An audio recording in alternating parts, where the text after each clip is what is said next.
যারা জমি দান করতে পারবে, আল্লাহ তাআলার বান্দারা যদি কেউ মসজিদের নামে দান করত জমি, বাপ মারা গেছে মা মারা গেছে, তো জমি দান করলে খুব ভালো হতো।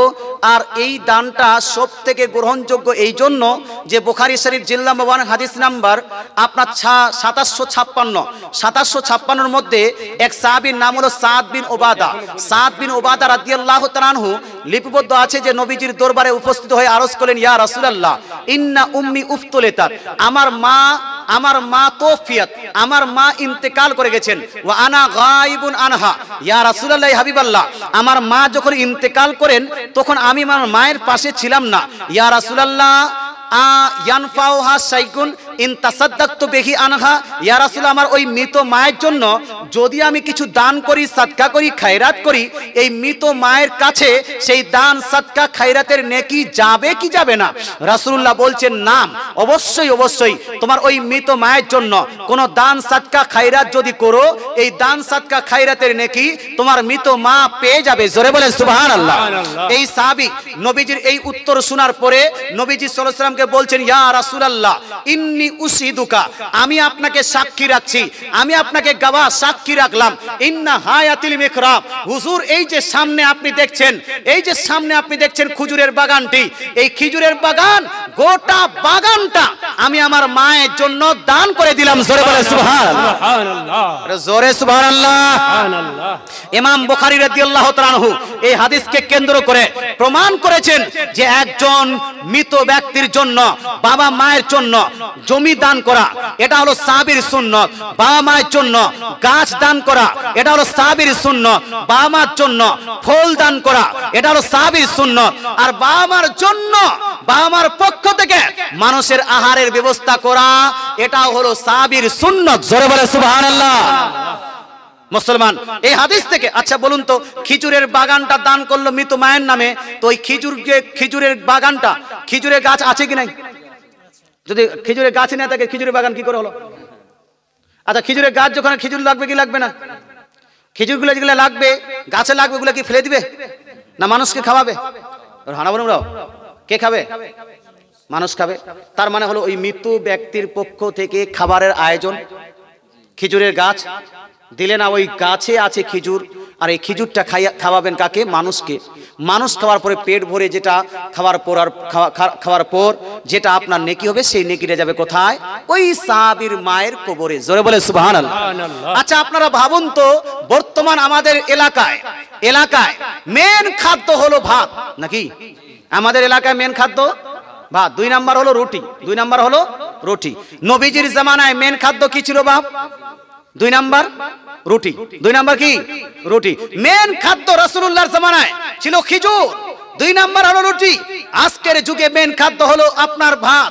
এই জন্য রাসূলুল্লাহর এই হাদিসের উপর কেউ যদি আমল করতে চায়, সাহাবীর এই হাদিসের উপর কেউ যদি আমল করতে চায়, আমল করার উদ্দেশ্যে মৃত বাবা মার নামে যদি খাবারের আয়োজন করে, এটা জায়েজ হবে না জায়েজ হবে?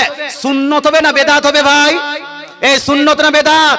এই জন্য আহলে সুন্নাতুল জামাত মৃত ব্যক্তির জন্য জমিও দান করে, ফলও দান করে, খাবারের আয়োজন করে। ভাই কেউ যদি পারেন মসজিদে জমি দান করার, কারো যদি ক্যাপাসিটি থাকে, শক্তি থাকে, সামর্থ্য থাকে, অবশ্যই দান করুন, মসজিদে দান করবেন।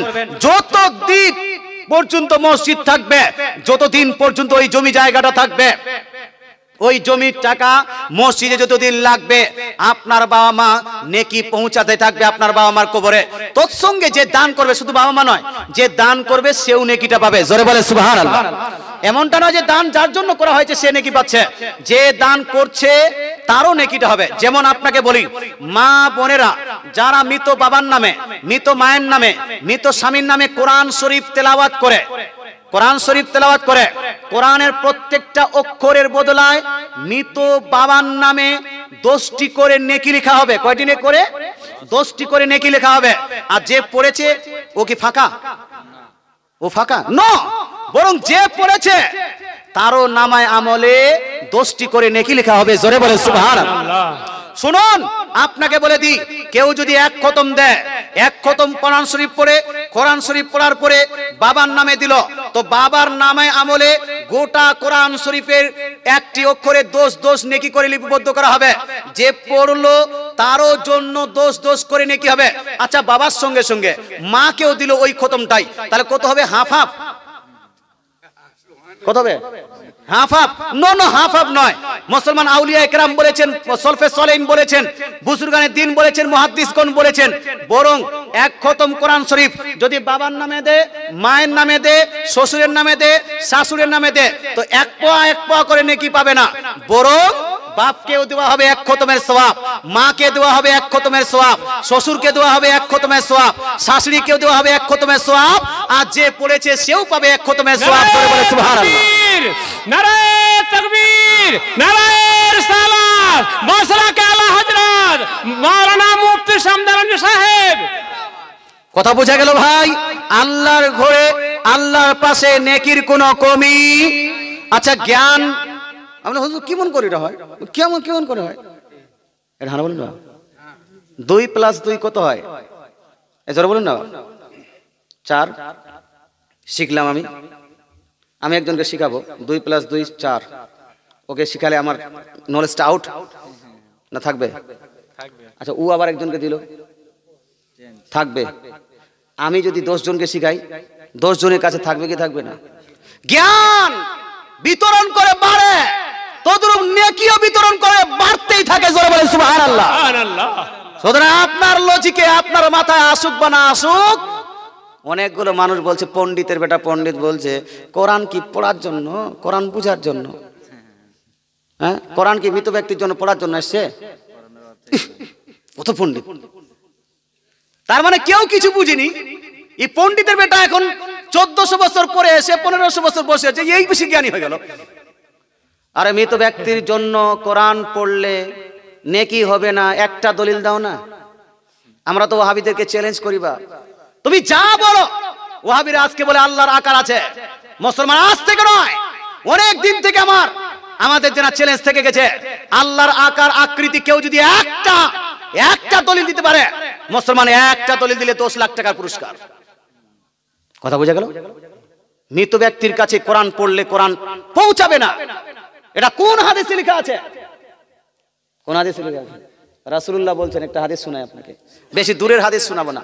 মিশকাত শরীফে লেখা আছে, মিশকাত শরীফ প্রথম খণ্ড, যেটা ওয়াহাবিরা ছাপিয়েছে, সেই হাদিস নাম্বার হলো 17। কত নাম্বার হাদিস বললাম? 17 17 1717। কথা বোঝা গেল? এই হাদিসটি আছে, এই হাদিসটি বাইহাকি শরীফের মধ্যে লিপিবদ্ধ আছে, এই হাদিসটি মাজমাউজ জাওয়াইদের মধ্যে লিপিবদ্ধ আছে, হাদিসটি তাবরানী শরীফের মধ্যে লিপিবদ্ধ আছে। ইমাম ইবনে হাজার আসকালানী বলছেন হাদিসটি হাসান সনদে বর্ণিত হয়েছে। ইমাম মুল্লা বদরুদ্দিন আইনি বলেছেন উমদাতুল কারীর মধ্যে হাদিসটি হাসান সনদে বর্ণিত হয়েছে। হাদিসটি হলো এই, রাসূলুল্লাহ সাল্লাল্লাহু আলাইহি ওয়াসাল্লাম বলছেন, আল্লাহ তাআলা রাসূল বলছেন, ইদা মাতা আহাদুকুম ফালা তাহবিসুহু, যখন তোমাদের মধ্যে কেউ ইন্তেকাল করবে, ইন্তেকাল করার পরে সেই ব্যক্তিকে আপনার বাড়িতে বন্দী করে রেখে দিও না। হে মুসলমান, মাছ যে খাচ্ছেন, মাছ হলো 2 রকমের, একটা হলো তাজা, একটা হলো বরফ দেওয়া। আছে কি নাই? এই জোরে বলুন, আছে কি নাই? বরফ দেওয়া মাছ কতদিন যে বরফ দেওয়া আছে বলতে পারবেন? 4 দিন 5 দিন 14 দিন ধরে কত দূর থেকে এসে বরফ দেওয়া মাছ। কি হুজুর? হ্যাঁ মুসলমান, আপনাকে বলতে চাই একটু পরে 2 মিনিট। তো মাছকে বরফ দিয়ে রাখা যায় 2-4 দিন ধরে, কিন্তু একজন বাপ যদি মারা যায়, বাপকে বরফ দিয়ে রাখা যাবে? মাকে বরফ দিয়ে রাখা যাবে? বেটা আছে সৌদি আরবে, আস্তে আস্তে 4 দিন লাগবে, বরফ দিয়ে রাখা যাবে? রাসূলুল্লাহ বলছেন, যখন তোমাদের মধ্যে কেউ মারা যাবে, ফালা তাহবিসুহু, তাকে ধরে বন্দী করে রেখে দিও না, ওয়া আসরিউ বিহি ইলা কবরিহি, তাকে নিয়ে তাড়াতাড়ি কবরে পৌঁছে দাও, দাফন করে দাও। জোরে বলে সুবহানাল্লাহ। আর দাফন করার পরে কি করবে?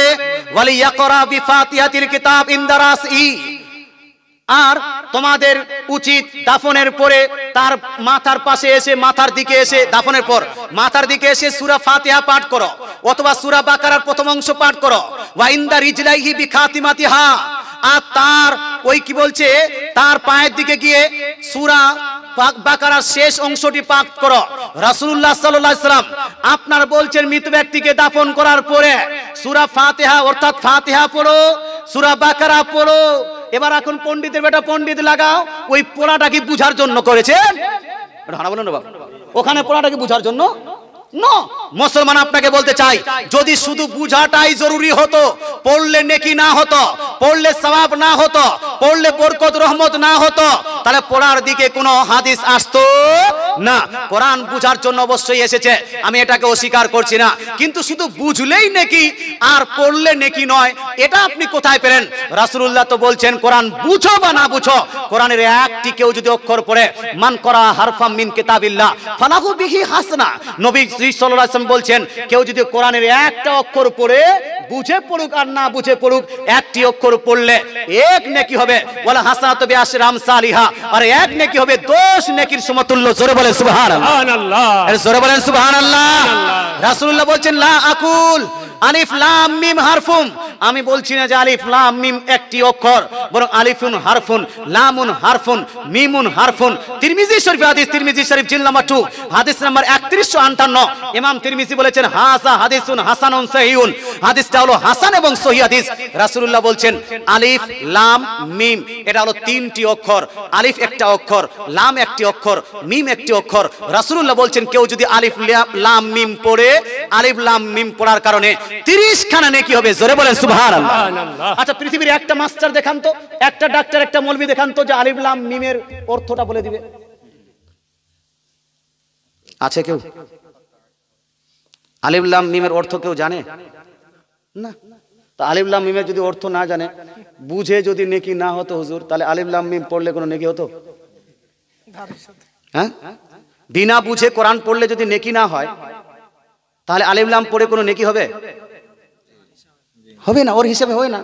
মাস্টার সাহেব, ডাক্তার সাহেব, আপনাকে বলছি, যারা সবকে না, সবাই তো এরকম করে না, 2-1টা মাস্টার এরকম হয়েছে, যারা বলছেন যে না খালি পড়ে বুঝেই, এখন যদি সবাইকে বুঝা ফরজ করে দেন, মেয়েরা বুঝতে পারবে যে না, বুঝাটা দরকার, বুঝার জন্য চেষ্টা করতে হবে, বুঝার জন্য বলতে হবে মানুষ যে তুমি পড়তে যখন জানো কোরআন শরীফের তর্জমা পড়ো, বুঝার চেষ্টা করো। কিন্তু এমনটা নয় যে কোরআন শরীফের তর্জমা জানে না, বুঝতে পারে না, সেই ব্যক্তির জন্য নেকি হবে না। আসুন তো কোনো এমন কোনো মাস্টার যাবে কোরআন শরীফ দরদর করে পড়ে বুঝে নিবে না, পড়তে পারবে না অতটা। তো যাই হোক ভাই, বলতেটা চাই কোরআন বুঝলেও নেকি, কোরআন পড়লেও নেকি হবে না? হবে না? কোরআন এমনিতে তেলাওয়াত করলেও নেকি, সূরা ফাতিহা বুঝে পড়লেও নেকি, না বুঝে কেউ যদি তেলাওয়াত করে তবু নেকি হবে না? হবে না? হবে। তাই কেউ যদি মৃত ব্যক্তির জন্য কোরআন শরীফ পড়ে, আসুন না, আপনি কয়টা হাদিস জানেন বাপ? হয়তো 10টা, হয়তো 20টা, হয়তো কেউ 1000, 2000, 4000, 5000, 10000, 20000, 1 লাখ ধরে নেন।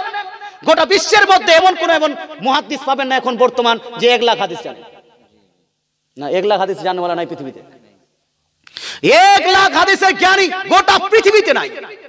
1 লাখ হাদিস জানে, একটু 1 মিনিট, 1 লাখ জানেওয়ালা নাই। আর ইমাম আহমদ বিন হাম্বল 10 লাখ হাদিসের জ্ঞানী। কোসাইগিরি করা জায়েজ না না জায়েজ? কোসাইগিরি করা কিছু মানুষের ধারণা, কোসাইগিরি করলে যে জবাই করছে প্রতিদিন বা সপ্তাহে একদিন, কিয়ামতের দিন ওরও যেন জবাই করা হবে, এরকম কিছু মানুষের ধারণা আছে। খবরদার, হোশিয়ার। বলুন তো, গরুর গোশত খাওয়া হালাল না হারাম? হারাম বলুন না। খাসির গোশত খাওয়া হালাল না হারাম? হারামও আছে, হালালও আছে। কি রকম করে হালাল?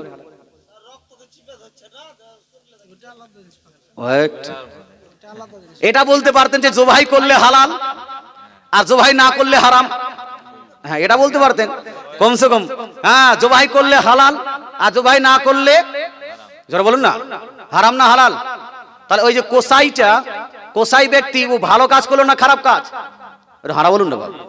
ভালো কাজ করছে। যদি আপনার কোসাইগিরি কেউ না করে, তো গরুটা জবাই কেউ করবে না। গরু জবাই না করলে গোশত কোথায় পাবেন? মুসলমান গোশত এই সপ্তাহে যে 3 বার যে গোশত খাওয়ার ইচ্ছা করছে, তো 3টা কি বাড়িতে গরু জবাই করবেন নাকি? না, কোসাইগিরি করা হলো জায়েজ। কোসাইগিরি করা হলো সাহাবীদের যুগ থেকে, এটা হলো সুন্নতে সাহাবা এবং অন্যান্য নবীগণের কাজ। নবীগণের আপনার ঘটনা পড়লেও কোসাইগিরি করার অনেকগুলো ঘটনা পাওয়া যায়। সুতরাং এটাকে না জায়েজ বলা যাবে না, বরং কোসাইগিরি করা এটা একটা বিজনেস। আর রাসূলুল্লাহ সাল্লাল্লাহু আলাইহি ওয়াসাল্লাম বলেছেন, আত-তাজিরু সুদুকুল আমিন মা নাবিয়িনা ওয়াস সিদ্দিকিনা ওয়াস শুহাদা ওয়াস সালিহিন, আও কামা ক্বালা রাসূলুল্লাহ সাল্লাল্লাহু তাআলা আলাইহি ওয়াসাল্লাম। কেউ যদি ন্যায়পরায়ণতার সহিত, সততার সহিত কেউ যদি বিজনেস করে, তো বিজনেস করার কারণে কাল কিয়ামতের মাঠে উত্তপ্ত ময়দানে কঠিন আযাবের দিনে এই ব্যক্তির হাসর হবে নবী এবং শহীদ গণের সঙ্গে। জোরে বলে সুবহানাল্লাহ। মুসলমান এই জন্য কেউ যদি কোসাইগিরি করে আর সঠিক মানে ন্যায়পরায়ণতার সহিত সততার সহিত কোসাইগিরি করে, এখানে যদি মানুষকে ধোকা না দেয়, বোকা না বানায়। অনেকগুলো কোসাই আছে ওই আপনার পাল্লার নিচে একটু কিছু লাগিয়ে দিয়েছে, 1.5 কিলোকে 1 কিলো বানিয়ে দিয়েছে, আছে কি না? হ্যাঁ, এইরকম করা যাবে না, মানুষকে ধোকা দেওয়া যাবে না। তবে হ্যাঁ, গরুতে আপনি লাভ করার জন্য যে গরুতে আসল দাম পড়ছে 150 টাকা, আপনি 200 টাকা কেজি নিতে পারবেন। আসল দাম পড়ছে 150 টাকা কেজি, আমি 200 টাকা কেজি বিক্রি করব, যাতে 50 টাকা করে লাভ হয়। এটা করতে পারেন, এটা আপনার ইচ্ছা, এটা করতে পারেন। কিন্তু মানুষকে ধোকা দেওয়া যাবে, ধোকা দেওয়া যাবে না। মুসলমান যাই হোক, 2 নাম্বার প্রশ্ন করেছিলেন বিজনেসের ক্ষেত্রে মিথ্যা বলা যাবে কি যাবে না। মুসলমান বিজনেসের ক্ষেত্রেও মিথ্যা বলা যাবে না। বলছে মিথ্যা না বললে বিজনেসে ডেভেলপ হবে না। এটা আপনাকে কে বলেছে? শয়তান আপনার মাথায় এটা পার্সেল দিয়ে দিয়েছে যে মিথ্যা না বললে বিজনেস হবে না। গোটা পৃথিবীর মধ্যে যতগুলো বিজনেসম্যান, যতগুলো বিজনেস করেছে, সব থেকে বেশি বিজনেসে লাভবান হয়েছিলেন আমার রাসূলুল্লাহ। জোরে বলেন সুবহানাল্লাহ। হযরত খাদিজাতুল কুবরা রাদিয়াল্লাহু তাআলা আনহার যখন বিজনেসে রাসূলুল্লাহ সাল্লাল্লাহু আলাইহি ওয়াসাল্লাম ইন্টারফিয়ার করেছেন, আপনি ইনভলভ হয়েছেন, সেই বছর সব থেকে বেশি হযরত খাদিজাতুল কুবরা রাদিয়াল্লাহু তাআলা আনহার বিজনেসে লাভ হয়েছে কি হয়নি? হয়েছে। তো রাসূলুল্লাহ কি মিথ্যা বলেছিলেন? হ্যাঁ বলুন। ঝুট বলেছিলেন? নাউযুবিল্লাহি মিন যালিক। তা আপনার মাথায় কে দিয়েছে যে মিথ্যা না বললে বিজনেসে লাভ হবে না? মিথ্যা না বললে সব থেকে বেশি লাভ হয়। ন্যায়পরায়ণ সততার সহিত যদি বিজনেস করেন, মানুষ যদি জানে যে এ হলো সৎ ব্যক্তি, তার সঙ্গে মানুষ বিজনেস করতে ভালোবাসবে কি বাসবে না? ভালোবাসবে। এই জন্য বলবো ভাই, বিজনেসের খাতিরেও কেউ মিথ্যা বলবেন না। মুসলমান যারা আপনার এখন পর্যন্ত দান করতে বাকি আছেন, মুসলমান 100, 200, 150, 200 আপনার 10, 20 যা আছে একটু দিয়ে যান তো তাড়াতাড়ি করে। একবার দরুদ শরীফ পড়ি, তার মধ্যে যারা যতটুকু পারবেন দিয়ে যাবেন। হ্যাঁ, দরুদ শরীফ পড়ি। আল্লাহুম্মা সাল্লি আলা সাইয়্যিদিনা মাওলানা মুহাম্মদ ওয়া আলা আলি সাইয়্যিদিনা মাওলানা মুহাম্মদ সাল্লাল্লাহু আলা মুহাম্মাদিন সাল্লাল্লাহু আলা মুহাম্মদ হরদম ज़बान से निकलो पाक नामी मुहम्मद हरदम ज़बान से निकलो शफीआना मुहम्मद सल्लल्लाहु अलैहि वसल्लम। আচ্ছা, এখানে অনেকগুলো প্রশ্ন করেছেন, এর মধ্যে এখানে একটা প্রশ্ন করেছিলেন যেটা বারবার যেন বলছে যে তাবলিগ, আহলে হাদিস, ফারাজি, শিয়া এদের পিছনে নামাজ আদায় করা যাবে কি যাবে না? বাচ্চারা মসজিদে যদি বাচ্চারা আওয়াজ করে তাহলে বড় মানুষ তাদেরকে মারে বা বকাবকি করে? না না, বকাবকি করবেন না। বাচ্চাদেরকে যদি মসজিদে নিয়ে যান আর তারা যদি আওয়াজ করে, তাকে মারাও যাবে না, বকাবকিও করা যাবে না, তাকে বুঝাতে হবে। বাচ্চাদেরকে না নিয়ে গেলেও শিখবে কিভাবে? হ্যাঁ, শিখানোর জন্য অবশ্যই মসজিদে নিয়ে যাবেন। আর বাচ্চা যখন আছে তখন তো একটু চেঁচামেচি করবে, যখন চেঁচামেচি করবে তা আপনার দায়িত্ব হলো, বড় হয়ে আপনার দায়িত্ব হলো বাচ্চাটাকে বুঝিয়ে দেওয়া। আর সুন্দরভাবে বললে বাচ্চাটা বেশি মানবে। আর যদি একবার মারামারি করেন, গালিটালি দেন, আর বাচ্চা দ্বিতীয়বার মসজিদে যেতে চাইবে না, ও বাচ্চা বুড়া হয়ে যাবে কিন্তু মসজিদে আর যাবে না। এই জন্য মসজিদে যারা যাচ্ছে যে বাচ্চারা, সেই বাচ্চাদেরকে গালি দেওয়া, ওকে তাচ্ছিল্য করা, ওকে যেন ক্রিটিসাইজ করা অথবা ওকে ব্যঙ্গ করা, বাচ্চারা কিন্তু অনুভব করতে পারে যে আমাকে ছোট্ট মনে করছে, আমাকে ব্যঙ্গ করছে, এটা করবেন না। জানাজার পর পুরুষের লাশ দেখা জায়েজ কি? অনেকে বলে না জায়েজ। না, পুরুষের লাশ দেখতে চাইলে দেখতে পারবেন। হযরত মুহাম্মদ সাল্লাল্লাহু আলাইহি ওয়াসাল্লামকে বিশ্ব নবী বলা যাবে কি যাবে না? কেন, বিশ্বের নবী উনি নন? হ্যাঁ, বিশ্বের নবী নন।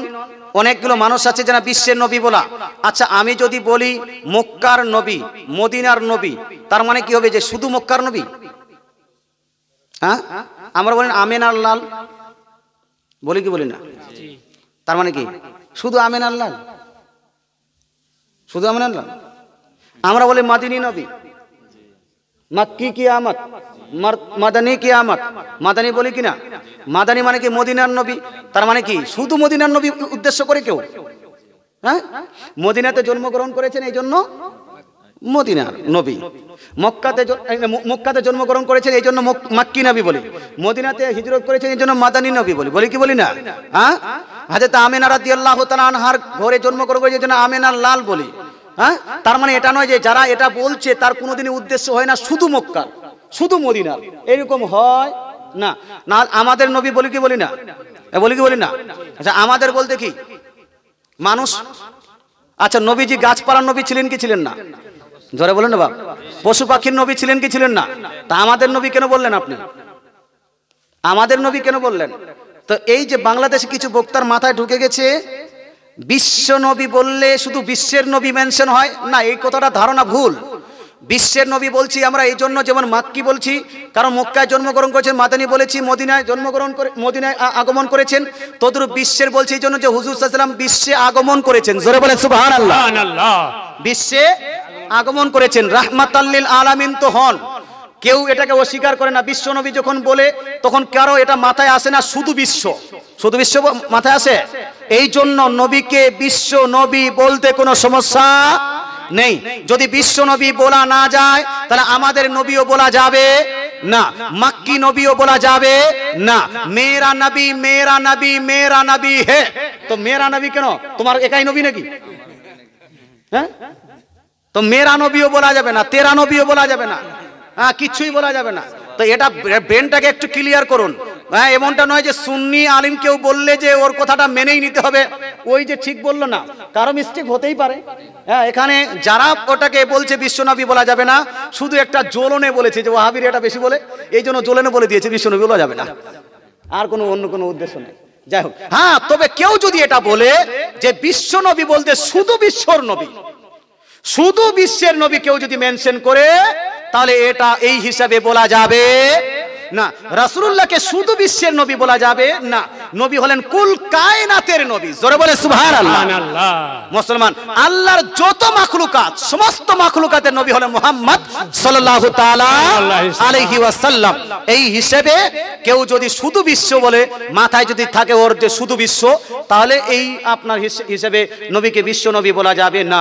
কিন্তু আমি যতটুকু রিসার্চ করেছি, বিশ্ব নবী যারা আমরা বলি আমাদের বলার সময় এটা কোনোদিন মাথায় ধারণাও আসে না যে শুধু তিনি বিশ্বের নবী, শুধু কথাটা কোনোদিন মাথায় আসে না।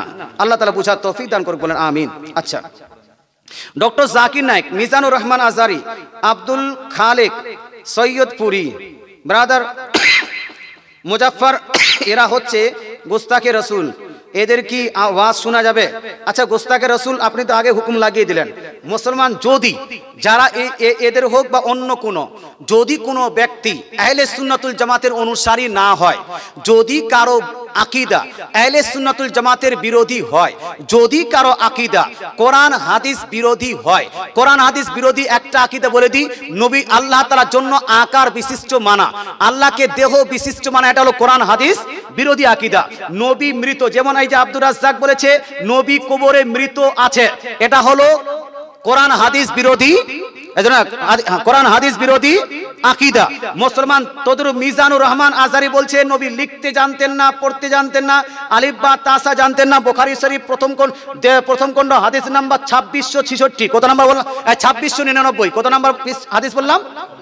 2699 মধ্যে স্পষ্ট হাদিস লিপিবদ্ধ আছে, ফাআখাযা রাসূলুল্লাহ সাল্লাল্লাহু আলাইহি ওয়াসাল্লাম আল কিতাব ফাকাতাবা হাদা মা কাযা আলাইহি মুহাম্মদ ইবনে আব্দুল্লাহ, অর্থাৎ রাসূলুল্লাহ সাল্লাল্লাহু আলাইহি ওয়াসাল্লাম কাগজ কলম নিয়ে কাতাবা লিখলেন হাযা মা কাযা আলাইহি মুহাম্মদ ইবনে আব্দুল্লাহ।